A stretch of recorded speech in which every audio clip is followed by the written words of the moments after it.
3일 만에 2천만 원이 벌렸어요. 돈을 버는 방식이 변화하고 있습니다. 사실 여기서도 조금 더 알고 계셔야 될 핵심 방법들이 있어요. 이걸 제가 듣기로는 강사들도 잘 공유를 안 한대요. 저도 되게 마음 좋은 분한테 배웠는데 저는 이거를 다음 영상에서 공개를 다 해보려고 해요. 온라인에서 돈을 벌기 위해서는 키워드를 알아야 돼요. 이 키워드로만 돈을 벌고 계시는 분들도 계시죠. 그래서 오늘 이야기하려고 하는 키워드의 비밀은 좀 강사분들께는 죄송한 이야기가 될 수 있을 것 같아요. 오늘은 총 2가지 이야기를 해볼 텐데요. 첫 번째는 키워드를 잡는 3스텝, 두 번째는 강사들도 쉬쉬하는 키워드의 비밀입니다. 먼저 키워드라는 것에 대해서 이야기를 한번 해볼게요. 키워드는 뭘까요? 키워드는 내가 무언가를 검색하려고 하는 그 내용의 핵심이 되는 단어 혹은 단어의 조합이라고 보실 수가 있어요. 우리가 어떤 정보를 검색할 때 검색창에 치는 거, 그게 바로 키워드예요. 그래서 키워드를 잘 쓰면 상위에 노출되는 효과가 있어요. 어떻게 키워드를 잡으면 될까요? 총 3가지 단계에 걸쳐서 이야기를 드릴 거고요. 첫 번째는 키워드 정하기, 그 다음으로는 키워드 검증하기, 마지막으로는 키워드 검색해보기, 이렇게 3가지입니다. 첫 번째부터 이야기를 해볼게요. 첫 번째 키워드 정하기. 내가 만약에 검색을 많이 하시는 분들은 키워드를 잘 정하실 수가 있어요. 그런데 내가 좀 검색을 많이 하지 않았었다라고 하면 키워드를 뭘로 잡아야 될까 이거에 대한 감이 안 올 수가 있어요. 그래서 제가 2가지 팁을 알려드릴 거예요. 첫 번째는 검색창 활용, 두 번째는 다른 채널 벤치마킹입니다. 제가 하나씩 보여드릴게요. 제가 만약에 양파에 대해서 컨텐츠를 만들고 싶어요. 그러면 양파라고 검색을 했을 때 이 아래 양파 장아찌 만들기, 양파 초절임, 양파 심는 시기, 양파 효능 이런 식으로 자주 검색되는 단어, 자주 검색되는 키워드들이 아래쪽에 연관 키워드로 자동 완성이 됩니다. 그래서 이건 사람들이 자주 검색하는 것이라는 뜻이기 때문에 이 양파 장아찌 만들기, 양파 초절임 등의 이 연관 키워드로 글을 써주실 수가 있겠죠. 두 번째 타 채널 벤치마킹이었죠. 제가 양파라는 걸로 검색을 합니다. 그러면 상위에 노출되어 있는 채널들이 어떤 키워드를 썼는지 보시면 돼요. 양파에 관련된 키워드로는 양파 요리가 있고요. 그 다음으로는 양파 반찬, 양파 요리 또 썼네요. 그리고 양파장, 양파 장아찌 만들기 이런 식으로 다른 채널들은 뭘로 키워드를 썼지? 라는 걸 보시면 되고요. 여기에 있는 이 해시태그 부분, 이 부분이 키워드예요. 이렇게 키워드를 잡았으면 그냥 쓰는 게 아니라 검증을 하셔야 돼요. 검증은 총 2가지 단계에 걸쳐서 이루어지고요. 첫 번째부터 보여드릴게요. 네이버 검색 광고나 블랙키위 통해서 보시면 되고요. 저는 블랙키위 통해서 보여드릴게요. 이 블랙키위를 들어가면 우리가 원하는 키워드를 여기에 검색을 할 수가 있고요. 제가 만약에 양파 장아찌 한번 검색을 해볼게요. 그러면 양파 장아찌에 대해서 월간 검색량과 월간 발행량이 뜹니다. 우리가 이 월간 검색량이라고 하는 거는 사람들이 실제로 검색해보는 양이다 라고 보실 수가 있고요. 이 월간 콘텐츠 발행량은 실제로 이 콘텐츠가 얼마나 시중에 나와 있는가 라고 보실 수가 있어요.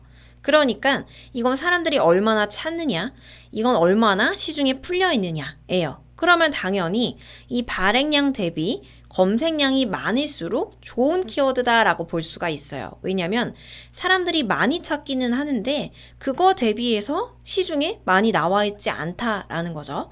그래서 이런 식으로 키워드 검증을 1차로 하시는 게 중요해요. 그런데 이게 다가 아니에요. 제가 2단계에 걸쳐서 검증을 한다라고 이야기를 드렸죠. 아래쪽에 내려와 보면 이 양파 장아찌라는 키워드에 대한 검색 동향이 나타납니다.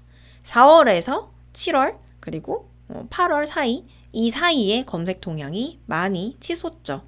이건 바로 이 시즌에 검색을 한다, 이때 많이 검색을 한다라는 뜻이고요. 10월에는 많이 하지 않아요. 그러니까 만약에 내가 이걸 발행하는 시점이 10월이다 라고 하면 상대적으로 이 키워드는 많이 검색되지 않을 확률이 높습니다. 제가 새해 인사라는 키워드에 대해서 검색을 했어요. 그랬더니 검색량은 880건, 발행량은 360건이죠. 이것도 괜찮은 키워드네 라고 할 수 있지만 이걸 내려볼게요. 새해 인사는 언제 할까요? 새해가 시작되기 바로 직전이나 정말 새해에 많이 사람들이 찾는 키워드라고 보실 수가 있어요. 그러니까 이건 4월이나 6월, 7월 이때 올렸을 때는 크게 반응이 없는 키워드다라고 보실 수가 있습니다. 그래서 이게 정말로 시즌성 키워드는 아닌지 지금도 검색되는 키워드인지 이걸 보시는 게 중요하고요. 또 한 가지 제가 대박 키워드 하나 보여드릴게요. 검색량은 67만 건인데 콘텐츠의 발행량은 990건입니다. 와, 이거 대박인데? 제가 처음에 이거 발견하고 이거 됐다, 이거 이제 됐다 이 생각을 했거든요. 이 키워드는 과연 뭐였을까요? 그리고 정말 이 키워드는 좋은 키워드가 맞을까요? 그럼 검색 동행을 한번 볼게요. 이게 11월에는 좀 있었다가 2월에는 내려갔다가 그 다음으로는 올라갔다가 내려갔다가를 반복하죠. 아, 이건 시즌성 키워드가 아니네? 라고 생각을 할 수가 있어요. 아, 그럼 이거 써야겠다 라고 생각을 할 수가 있죠. 그런데 이 키워드는 사실 좋은 키워드가 아니었어요. 왜 그럴까요? 이 키워드는요, 구글 번역기였어요. 구글 번역기를 우리가 포스팅을 통해서 보려고 검색을 할까요? 아니면 실제로 구글 번역기를 이용하기 위해서 검색을 해볼까요? 이용하기 위해서겠죠. 그래서 이런 키워드는 좋은 키워드가 아니에요. 정보 검색의 목적이 맞는지까지를 생각을 하셔야 최종 검증이 완료가 됩니다. 이렇게 키워드를 잡아서 검증까지 완료가 됐으면 이걸 검색해 보시는 게 중요해요. 왜냐면 여기는 예외가 있어요. 분명히 문서량보다 검색량이 많은데 노출이 되는 경우가 있어요. 바로 블로그 지수 때문이에요. 이게 바로 우리가 이야기할 강사들만 아는 비밀 한 가지예요. 블로그 지수란 블로그에 매겨지는 점수를 의미해요. 블로그 운영 정도에 따라 지수가 매겨지는데 저품질부터 준최적화, 최적화 순으로 올라가게 됩니다. 숫자는 높은 것일수록 지수가 높다라고 보시면 되고요. 이 점수에 따라서 문서량이 검색량보다 많다고 하더라도 노출이 될 수가 있어요. 예로 들어서 제가 시간 관리에 대한 키워드로 검색을 해봤어요. 그랬더니 검색량이 1650건에 발행량이 9780건입니다. 그러면 이거는 발행량, 즉 문서량이 검색량보다 많은 경우네. 이거는 좀 좋은 키워드가 아니고 경쟁률이 세겠어? 라고 생각을 할 수가 있는데 이걸 한번 검색을 해볼게요. 시간 관리로 검색을 했을 때 상단에 어떤 블로그들이 뜨는지 보고요. 이 블로그들의 지수가 나보다 높은지 낮은지 이거에 따라서 만약에 이 블로거의 지수가 나보다 블로그 지수가 낮아요. 그러면 내가 이거를 정성스레 썼을 때 상단에 노출될 확률이 높아집니다. 그럼 이 블로그 지수를 어떻게 알 수 있을까요? 사실 이건 강사분들도 모르는 경우들이 많고요. 혹은 안다고 하더라도 잘 공개를 하지 않는 사이트라고 알고 있어요. 엔데브라고 한번 검색을 해보세요. 그래서 여기에 들어가시면 엔데브라는 게 있고요. 신규 회원 가입을 누르셔서 로그인을 하신 다음에 유료로 사용이 가능해요.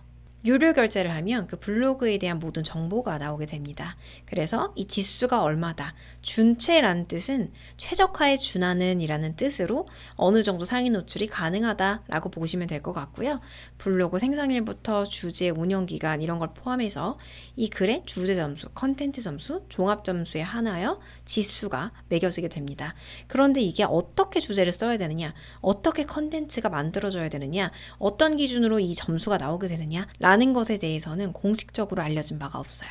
제가 이거는 조금 조심스러워서 고민을 했는데 다음번에 제가 한번 키워드를 바로 뽑아서 팔아볼 수 있게끔 수익화를 할 수 있게끔 하는 방법을 영상으로 한번 알려드릴게요. 오늘도 들어줘서 고맙습니다.